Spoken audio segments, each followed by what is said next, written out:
Começa mais uma edição do JR 15 Minutos, o podcast da Record que aprofunda as notícias que mais mexem com a nossa vida. O bloqueio das contas da Starlink no Brasil foi ordenado pelo ministro Alexandre de Moraes para garantir o pagamento de multas impostas pelo Supremo ao X, antigo Twitter. Assim como a rede social, a empresa de internet via satélite pertence ao bilionário Elon Musk. O embate entre o multibilionário Elon Musk e o Supremo Tribunal Federal domina as redes sociais no Brasil. Após o ministro Alexandre de Moraes emitir um mandado de intimação digital que exige que Elon Musk, proprietário da rede social X, o antigo Twitter, indique um representante legal no Brasil em um prazo de 24 horas, o magistrado bloqueou as contas da empresa Starlink Holding no país, que também pertence ao empresário. A plataforma admite que não cumpriu a ordem e diz esperar a qualquer momento o bloqueio da ferramenta no Brasil. Por que a plataforma e o STF estão em rota de colisão? Como a falta de um representante legal fere a legislação brasileira? E em quais outros países a rede social enfrenta problemas semelhantes? O 15 Minutos de hoje conversa com Solano de Camargo, presidente da Comissão de Privacidade, Proteção de Dados e Inteligência Artificial da Ordem dos Advogados do Brasil, Seção São Paulo. Seja bem-vindo, doutor. Muito obrigado, tudo bem? Tudo bem, prazer ter o senhor aqui com a gente. Quem nos acompanha também nessa entrevista é Clébio Cavagnoli, repórter da Record em Brasília. Clébio, o embate entre Musk e o STF se acentuou nessa semana, mas é um atrito que tem se arrastado há vários meses, não é mesmo? Oi, Fara. Oi, doutor Solano. Sim, Fara, esse conflito aí entre o Musk e Moraes começou em abril, quando o bilionário acusou o ministro de promover censura no país. Musk foi incluído no inquérito das milícias digitais, conduzido por Moraes. Em junho, voltou a criticar as decisões do magistrado. Desde então, o atrito se intensificou. Nas últimas semanas, o bilionário fechou o escritório e retirou o representante legal da plataforma do país. No último episódio dessa novela, o ministro Alexandre de Moraes usou a própria rede para intimar Elon Musk, exigindo, portanto, a indicação do representante legal aqui no Brasil. Em seguida, Moraes determinou o bloqueio das contas da Starlink Brasil, empresa que é responsável pela venda de serviços de internet por satélite.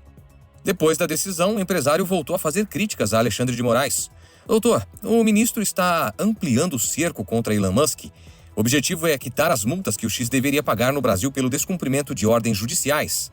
Na verdade, as multas são consequência de uma discussão que já vem antes, que é justamente a questão da moderação do conteúdo que existem ali nas comunidades, nas discussões dentro do X. No entendimento da Justiça Brasileira, do Supremo Tribunal Federal, é possível que essa mediação seja feita pelo próprio Supremo ou pelo Tribunal Superior Eleitoral, inclusive suspendendo contas em definitivo. No entendimento do X e do Elon Musk, isso configura censura. Você tirar a voz, você calar, você impedir a continuidade da existência desses canais. E é por isso que o X ele não tem cumprido essas determinações, ocasionando multas em cascata. E aí também no mau pagamento das multas, gerando essa situação que nós estamos vivenciando hoje. Por trás desse embate também está a discussão sobre os limites da liberdade de expressão irrestrita. Musk defende essa tese que acaba facilitando a propagação de notícias falsas, as chamadas fake news.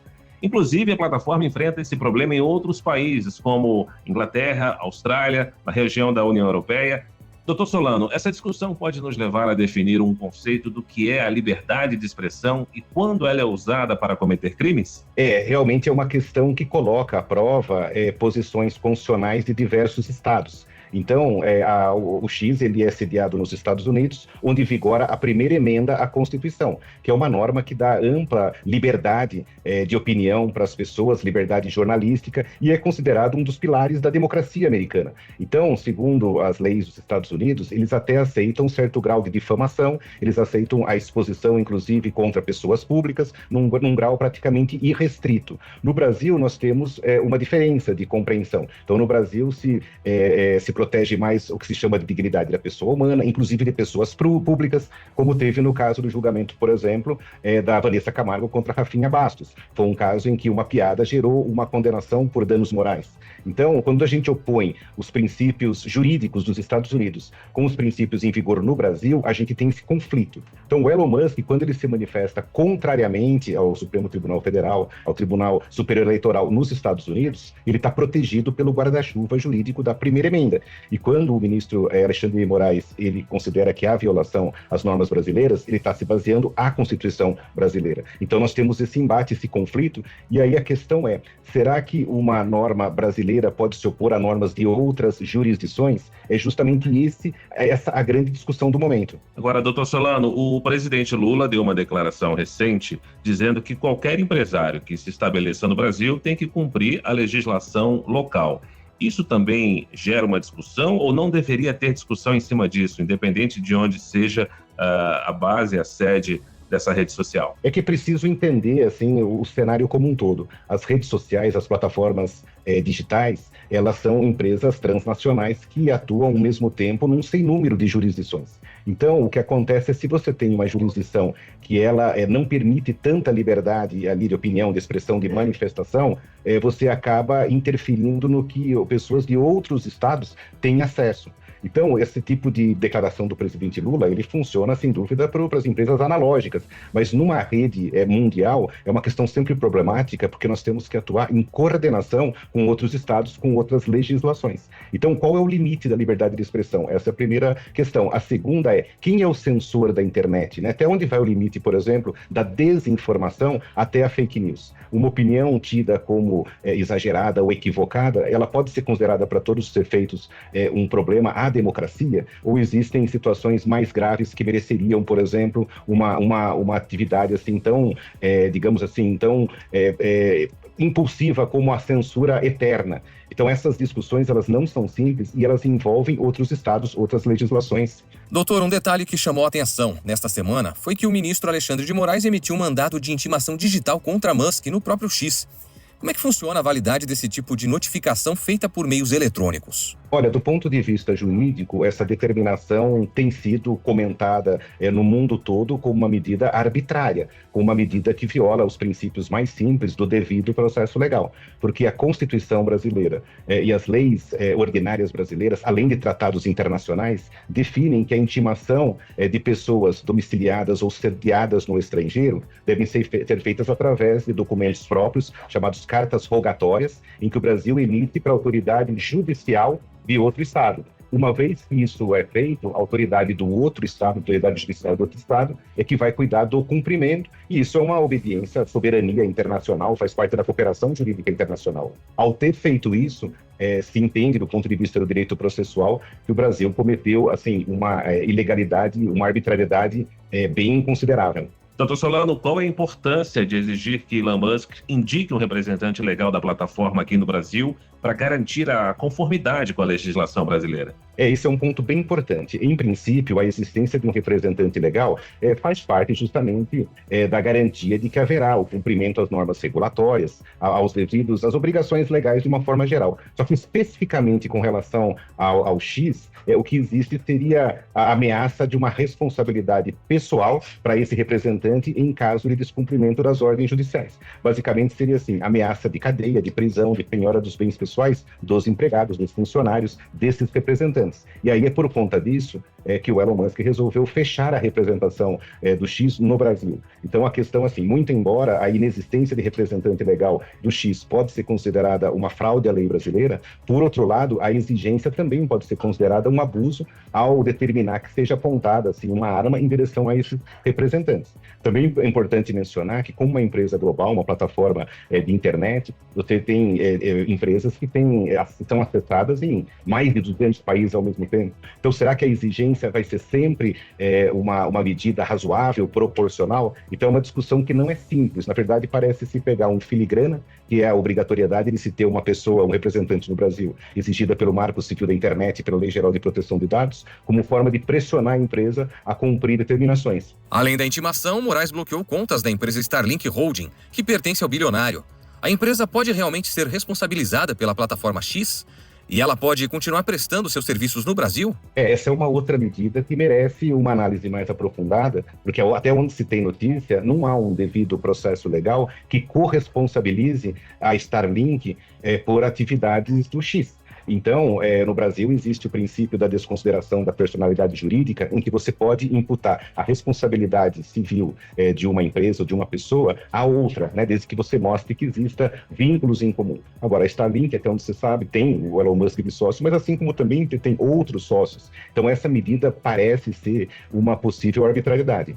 Elon Musk tem reagido às ações e decisões de Alexandre de Moraes. O empresário fez uma série de publicações, comparou Moraes com vilões de filmes e chamou o ministro de ditador. A postura de Elon Musk pode ser vista como uma tentativa de se colocar acima da legislação brasileira? Não entendo, porque, de acordo, como eu disse, ele mora nos Estados Unidos, a empresa é sediada nos Estados Unidos, e ele tem direito, perante a primeira emenda à Constituição Americana, de se manifestar dessa forma. Então, é um protesto que, em princípio, parece legítimo. Ele não está fazendo nada mais do que manifestar a opinião dele a respeito de um ato que ele considera equivocado, ou errado, ou ilegal. Doutor, o que a postura do STF pode significar para a presença de outras empresas ou plataformas internacionais aqui no mercado brasileiro, principalmente no período eleitoral? Então, se a gente voltar para a origem dessas discussões, justamente são perfis e postagens na rede X que o Supremo e o TSE consideraram como ilícitos, ilegais, e que, portanto, por conclusão judicial, elas deveriam ser removidas.